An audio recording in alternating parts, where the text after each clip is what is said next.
En el corazón de Guadalajara se guarda algo más que documentos. Se conserva nuestra historia.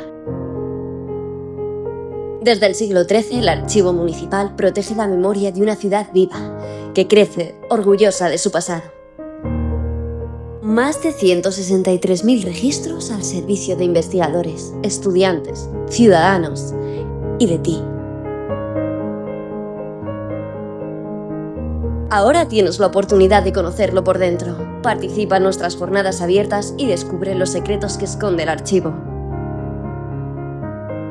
Una experiencia única para conectar con tu ciudad, con sus raíces, con su alma. Archivo Municipal de Guadalajara. Tu historia, nuestra memoria.